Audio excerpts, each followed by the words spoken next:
my name is Noelia Bermudez. I am a first-year scholar here in the Intelligent Biochemical Lab under Dr. Shi, and today I'll be teaching you step-by-step how to clean the Biobath.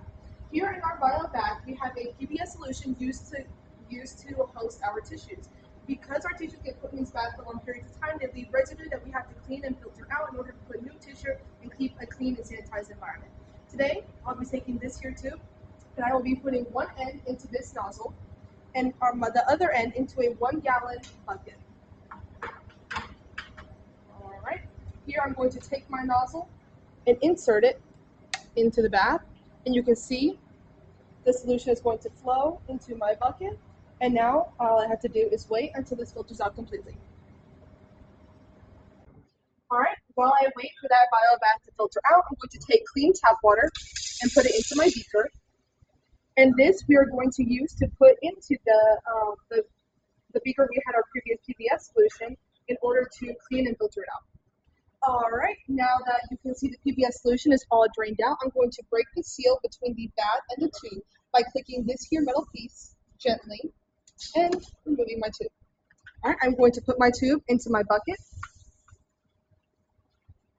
All right, now I'm going to take my forceps and a piece of tissue to get that gunk at the bottom of my bath. So I'm just going to fold my napkin, like so. Take my forceps, give a little pinch. All right, now I'm going to carefully and gently, be sure not to disrupt this piece right here. I'm going to carefully put it in here, and just give it a little wiggle. And just going around the back. Just get all the excess off. All right, I'm now going to remove this tissue and discard it in my gallon bucket along with my tube and my solution, like so. I'm going to repeat this process again. I'm going to again fold my tissue, get my forceps, clamp once again, and I'm going to thoroughly get the other side of this right here. All right, just be extra careful not to touch this piece right here. It is very sensitive and it is vital to the function of our machine. So we're just going to do a little gentle cleaning here at the bottom of our bath. All right, and once again, after our second cleaning, I'm going to repeat the same process with my tissue. As you can see, all of that excess tissue and gunk is on the bottom. So I'm just going to discard it right here with my solution, my other tissue, and my tube.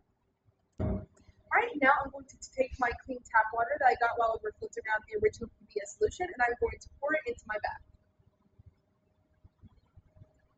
Carefully and gently.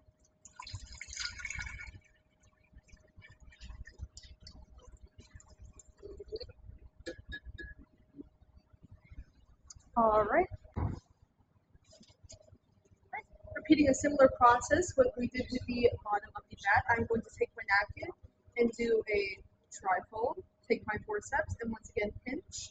And now this is going to allow me to get the smaller pieces of tissue that are still floating around in our bath.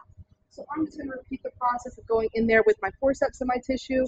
I'm just going to go in and just wipe the sides of my bath and just get all of those tiny pieces of tissue from our specimen. Okay. Now I'm going to remove my napkin. As you can see, it is still coming up dirty. I'm just going to remove it here. Back into our gallon bucket. And we're going to take the same tube that we used to get the original PBS solution out of our bath to get the new tap water solution out of our bath. So just the same process of taking your tube and just inserting it here. And as you can see, the water starts flowing down. And we're just going to let that drain into our gallon bucket again. All right, now that my first draining of the tap water is finished, I'm going to take another beaker of tap water and I'm going to pour it in here while keeping my tube connected to do a flush. All right, I'm going to take it over here. I'm going to, again, just gently pour my tap water into my bath and allow that to flush any excess tissue as we did before, just allowing that to again flow into our gallon bucket. All right, now our second round of the tap water flush is concluded. I am now going to take our tube and I'm going to do the same process of pressing down and releasing that pressure and removing our tube and putting it in the bucket. All right, now I'm going to take my PBS solution and I'm going to put a small amount into our bath. Just to ensure that this does not leak, I'm going to wait 1 minute because some leftover residue might be still stuck in this valve and might cause leakages, which we don't want with our entire solution put into our bath. So now I'm just going to put a small amount in.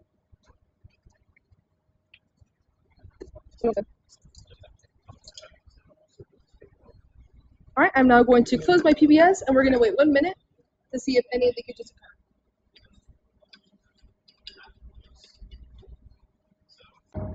All right, our 1 minute timer is up and the little amount of our PBS solution is showing no leaks through our tube, so we are very lucky. However, if we were to have some leakages here, we're just going to take our original tube that we've been using to flush out our bath, and we would gently attach it to the valve and do some gentle up and down and left and right in circular motions just to make sure we clean all the residue out of our valve and it is good to go.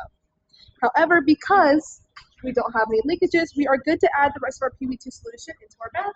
So we're just going to pick this back up here, gently open the bottle, and gently pour the rest of our PB2 solution into our bath. All right, just closing this bottle up, placing this to the side. Then we're going to add our second bottle of the PB2 solution. PVC solution, I'm sorry. Now we are going to add our third and final PVC bottle. However, we are going to fill it until just under this maximum fill because we don't want to overfill our bath. All right, now this is going to be our third and final solution. Just making sure it doesn't reach that line. All right there is good. As we can see, our bath is filled with solution. However, it is not near our maximum fill line. So we are good to go. All right, this concludes the video on how to clean and